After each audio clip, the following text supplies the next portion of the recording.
천벌은 하늘이 내리는 큰 벌이라고 합니다. 지금 천벌을 중국이 받고 있는 것 같습니다.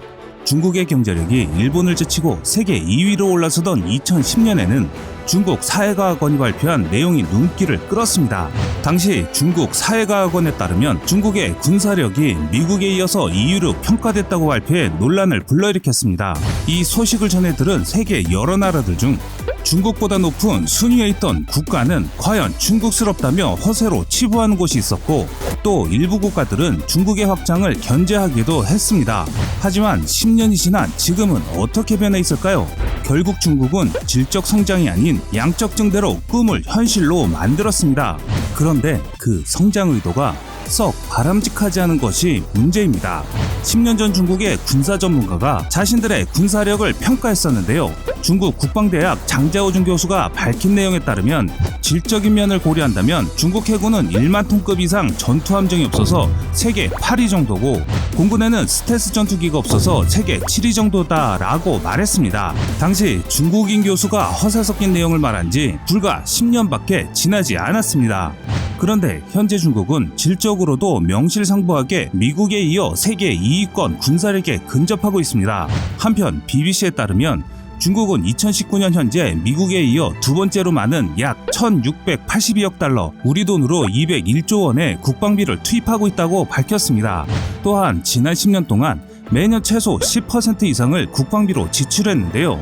중국과 함께 세계 2위를 다투는 러시아는 중국의 약 3분의 1 수준인 631억 달러를 쓰고 있습니다. 중국의 국방 예산 가운데 33%인 560억 달러는 무기 조달과 방어 연구 개발에 투자됩니다. 하지만 이것은 대외적으로 공개된 내용으로 이보다 더 많은 예산이 쓰이고 있다는 주장이 제기되고 있습니다. 문제는 지금보다 앞으로의 중국 군사력이 얼마나 강력해질지 두고 봐야 한다는 것입니다. 다른 한편에선 남중국해에서 중국과 영유권 분쟁을 벌이고 있는 일본이 중국의 국방비 문제를 언급했었는데요.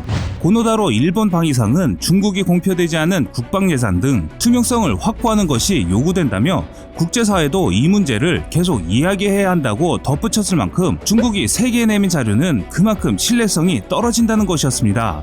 중국이 실제로 더 많은 군사비를 투입하고 있을 거라고 의심하고 있는 것인데요. 물론 BBC를 비롯한 서방 언론들은 여전히 중국의 무기들이 질적으로 뒤처지며 미국을 따라잡기엔 아직도 수십 년의 세월이 더 걸릴 것으로 예상하고 있습니다. 한편 중국은 1990년대 이후 국방 현대화를 적극적으로 추진해왔습니다. 중국의 국방 현대화는 세계 군사혁신 흐름에 보조를 맞추되 중국적 특색을 가미한 군사 강국이 되고자 하는 전략입니다. 중국의 군사 전략은 정보의 조건화에 따른 국지전 승리 전략입니다. 이에 대해 2008년도 중국 국방백서에 따르면 정보화 조건화에서 발생하는 국지전에 대비해 첨단 무기로 해, 공군력을 강화하며 적극 방어를 통해 전쟁의 승리에 반침략 통일의 국방 목표를 달성한다라고 정의하고 있습니다. 즉, 이 말은 정보화된 전장에서 승리할 수 있는 능력을 갖춰 적의 침략을 억제하고 억제 실패 시에는 싸워서 승리함으로써 군사 측면의 국가이익 수호는 물론 정치적 목적 달성에 기여하겠다는 의미인 것인데요. 현대전 대부분은 국지전입니다. 중국은 이런 국지전을 승리하여 자국의 정치, 경제에 유리한 고지를 선점하겠다는 방침입니다. 이를 위해 육군은 적극 방어 전략, 해군은 적극적 근해 방어, 공군은 공방 겸비 전략, 핵미사일 부대인 제2포병은 핵 억제력 강화에 중점을 두고 있다는 것입니다. 그런데 우리가 여기서 주목할 대목은 전장을 주도하는 적극 방어 전략입니다. 적극 방어 전략은 방어와 동시에 공격을 실행해 적당한 시기에 방어를 공격으로 전환하며 적의 침입에 대응하되 필요한 경우 적의 영토에 진입해 위협 발생 요인을 제거한다는 개념인데요.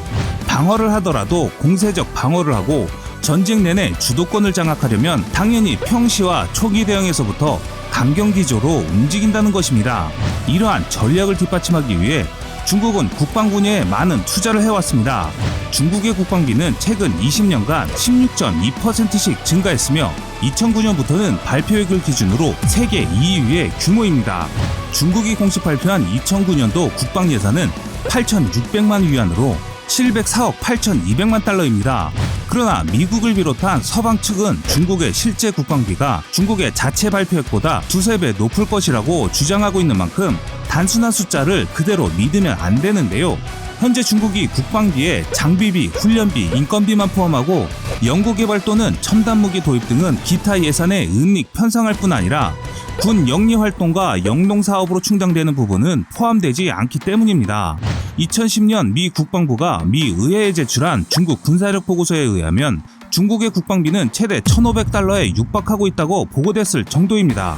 이렇게 중국은 자신들의 군사력을 키우기 위해 수십 년 동안 엄청난 금액과 많은 노력을 국가 주도에 이뤄왔습니다. 중국은 곧 세계를 정복할 수 있을 정도의 군사력을 키워갔습니다. 그런데 생각하지도 못한 자연재해로 이 모든 것이 날아갈 위기에 놓였습니다. 현재 거대한 중국을 뒤흔드는 것은 바로 폭우입니다. 중국 역사상 100년 만에 대홍수로 기록되고 있으며 중국 남부 지역은 이미 물바다로 변했을 정도로 그 피해는 더욱 커져가고 있습니다. 그런데 그 피해가 우리가 상상하지 못할 정도로 심각합니다. 중국의 남부지방에서 한 달 가까이 쏟아진 폭우로 피해가 속출하고 있습니다. 일각에서는 세계 최대 규모인 샨사댐이 붕괴할지 모른다는 소문마저 돌아 주민들이 공포에 휩싸이기도 했는데요. 6월부터 중국 신문망 등 현지 언론에 따르면 중국은 올 6월 장마가 시작된 이래 남부 지역에 5차례 강한 폭우가 내렸습니다. 중국 기상대는 지난 24일 기준으로 연속 23일째 집중 호우주의보를 발동했을 만큼 심각한 수준이라는 것인데요. 이번 폭우로 인해 중국 남부 수찬, 광둥, 구이저우, 광시, 후베이, 후난 등지에 주택이 잠기거나 도로가 끊어지는 피해가 발생해 1,122만 명의 수재민이 발생했다고 발표했습니다. 폭우의 강도와 피해 범위가 역대급이라는 평가가 나오고 있는 가운데 9,300여 채의 주택이 붕괴됐고 17만 1,000여 채는 크고 작은 침수 피해를 입었습니다. 농작물 피해 면적은 86만 1,000헥타르에 이르며 경제적 손실은 241억 위안, 약 4조 1,000억 원에 이르는 것으로 추산되고 있습니다. 특히 중국 서남부 충칭시 치장에서는 1940년 이래로 80년 만에 최악의 홍수 사태로 기록됐는데요. 지난 22일 홍수 적색경보가 발동된 가운데 강물의 수위는 100년 만에 대홍수란 말을 들은 1998년 당시를 넘어선 지 오래입니다. 현재 한 달간 폭우가 지속된 것도 문제이지만 그중 중국 사람들이 가장 걱정하고 있는 것은 샨사댐의 붕괴입니다. 지속적인 폭우로 댐 수문을 열어 안전 수위를 맞추려 노력하고 있지만 수문을 열었음에도 홍수 경계 수위를 2m 넘는 상태가 지속되고 있는 상황입니다. 댐 수문 개방으로 인해 댐 하류 쪽은 홍수 피해로 난리도 아닙니다. 매해 붕괴 찌라시가 도는 샨샤댐이었는데 이번에는 정말 위험해 보입니다. 곳곳에서 균열이 발견되는 등 부실 공사에 대한 말도 많습니다. 그런데 이상한 것은 중국 언론을 보면 폭우 피해에 대한 이야기는 있어도 샨샤댐에 대한 언급은 찾아보기가 어려운데요. 이는 중국 정부가 샨샤댐에 대한 언론을 엄격하게 통제하고 있기 때문이죠. 그 이유는 이러합니다. 현재 샨샤댐에 대한 내용들은 모두 타국의 외신 보도와 유튜브를 통해 중국의 실상이 나오면서 그 실상은 가히 충격적입니다. 이로 인해 최근 홍수재해 피해에 대한 영상을 촬영하여 인터넷에 올리면 공안에 체포되기 때문에 더욱 그 심각성을 간접적으로 알 수 있습니다. 샨샤댐은 양쯔강 중류인 후베이성 이창시에 건설되었습니다. 용도는 다목적 댐으로 담수와 수력 발전의 기능을 갖고 있는데요. 총 길이 2,309m, 홍수 조절 수위 145m, 총 저수 용량 390억 세제곱미터로 강원도 소양호의 약 14배 규모이며 현재 세계 최대 수력 발전소 중 발전량 1위인 1,820만 킬로와트를 생산하고 있습니다. 그런데 그런 세계 1위의 댐이 붕괴 위기에 놓여 있습니다. 중국이 자랑하는 샨사댐이 붕괴하면 어떻게 될까요? 단순히 댐 붕괴로 이어지는 것이 아니라 그동안 중국이 몇십 년 동안 공들였던 군사, 경제 등 모든 것이 막대한 피해를 입게 됩니다. 군사정보 채널인 꺼리튜브가 왜 뜬금없이 샨사댐에 대한 내용을 전해드리는 것은 앞에서 설명해드린 내용과 매우 밀접한 사항들이 연관돼 있기 때문입니다. 우선 첫 번째로 인명피해입니다. 붕괴와 동시에 샨사댐 하류에 위치한 우한, 난징, 상하이 등이 피해를 받게 되면 수천만 명의 이재민과 수백만 명의 사망자가 발생할 것으로 예상됩니다.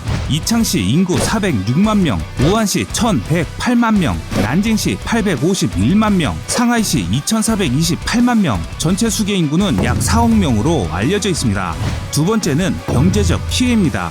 우한, 난징, 상하이 지역은 자동차 및 반도체 산업 중심 지역으로 홍수 피해가 심각해진다면 중국 GDP의 약 30에서 40%가 줄어들 수 있는 정도의 수준으로 알려져 있습니다. 세 번째, 군사적 피해입니다. 중국 전체 군 전력의 약 45%가 해당 지역에 배치되어 있어서 앞에서 언급한 피해 지역에 자리 잡고 있습니다. 이뿐만 아니라 중국 공수부대의 90%가 우한 부근에 주둔하고 있고 대만을 겨냥하는 전략미사일이 장시성 지역의 지하 시설에 배치되어 있어 이곳은 어떻게 피하지도 못하고 수장될 것입니다. 또한 우한시는 군용 차량 등을 제작하는 주요 지역입니다. 그래서 중국과의 전쟁 시나리오에 항상 포함되는 것이 바로 샨샤댐 폭파일 정도로 그만큼 중국은 샨샤댐의 피해가 가히 충격적입니다. 현재 폭우로 인한 홍수 피해로 성난 민심을 억누르고 있는 중국 공산당이지만 만약 샨샤댐이 붕괴되어 중국의 중심 산업과 핵심 군사시설이 몰려있는 지역에 피해가 발생했을 때에도 과연 잘 막아낼 수 있을까 하는 의문이 드는데요. 전 세계를 강타한 전염병에 이어 홍수까지 터진다면 중국 정부는 아마도 감당하기 어려울 것으로 예상됩니다. 2부에 계속 이어집니다. 지금까지 세상의 모든 군사무기를 얘기하는 꺼리튜브였습니다. 시청해주셔서 감사합니다. 구독과 좋아요, 알람 설정은 좋은 영상을 만드는 데 많은 힘이 됩니다.